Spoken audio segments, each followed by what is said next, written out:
Hey, this is David here. Going to talk about the 1938 season again. This time, still in the Negro Leagues. We're going to talk about a team called the Indianapolis ABCs. This is a new franchise team of that year. The year before, they tried to have the Indianapolis Athletics that disbanded within that year. The famous team, the Indianapolis ABCs, were there from 1920 to 1926 before they kind of dissolved, before the league itself dissolved. This team here for the 38 version lasted only 1 year. They moved to St. Louis for the 39 season. Then 40 and 41, I think they kind of were the New Orleans and the St. Louis Stars. And then they kind of disbanded after that due to the war that came about. Without further ado, their record was 17-20 and 0. Mind you, that there probably were more games, probably split squad, that kind of stuff. Trial restrictions, circumstances, racism, everything else, or they couldn't get the games quick enough, fast enough, all that. Playing so many games, all that. Manager was George Mitchell, fourth place, the Negro American League. 22, fastball Anderson. No information, just his name and a question mark. Ted Alexander from Spartanburg, South Carolina. Edna Robinson. 20, Jay Brown. Don't know. 19, Jimmy Armstead, Birmingham, Louisville College. Edna Earl Redden. 18, Robert Dean, Oklahoma. 17, Frank McAllister. He's from Arkansas. But that's all I know about him. And moving on. Lefty Calhoun, Texas. Minnie McLemore. 15, Robert Hawkins from Kansas City. Sam Jethro, the famous of all the players. He started with Indianapolis. About 12 years later, he was National League Rookie of the Year for the Boston Braves. So that tells you, that's a long time. But he started in the Negro Leagues with the Indianapolis ABCs. From Mississippi, Illinois High School, L.C. Allen. And another information about Sam Jethro, he didn't get his pension. He only played about 2 or 3 years, maybe barely 4. So he didn't get his pension. I guess they said 5 years.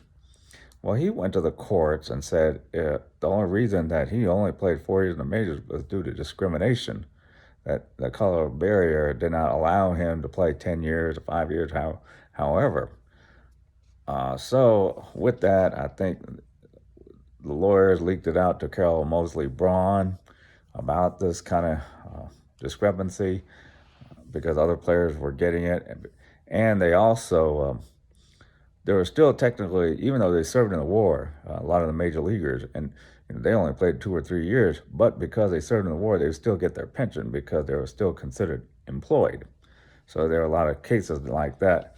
Some they got, were recognized, some they weren't, but that was a factor in him too because he served in World War II as well.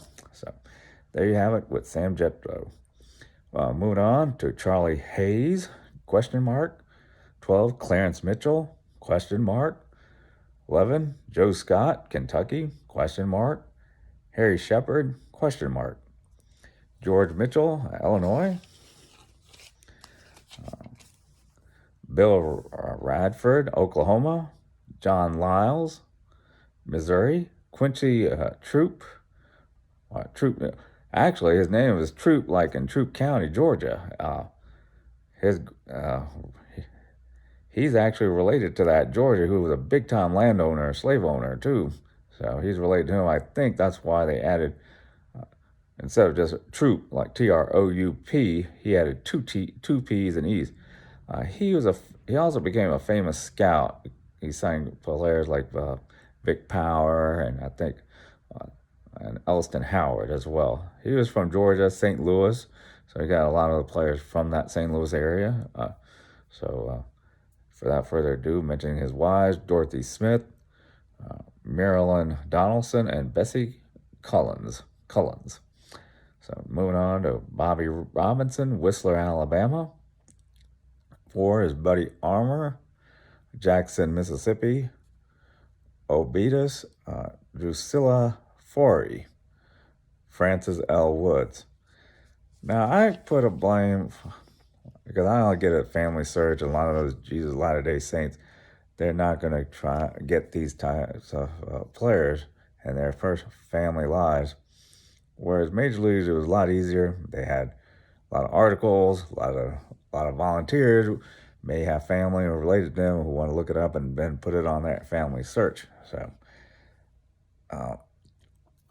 most of the stuff, you would have to be a professor to have access to files in order to find that out. But there's only census. But I think they could do a better job, at least getting their wives and family together, because they're on census as well. Well, that's my soapbox, and now I'm moving on. 3, Marshall Riddle, St. Louis. Alfredi May Ferguson. 2 more listed here. 2, Ted Strong, South Bend, Indiana. Ruth Jackson, Florence, I believe, Faulkner. And your number 1, or the final player, Raymond Taylor, Memphis, single and murdered. So, yeah, it was very cold-blooded. Yeah, I think it was like at some hotel around 1950s, and he was still living with his parents. So, baseball can be rough during, before, and after. All right, there you have it, the 1938 Indianapolis ABCs.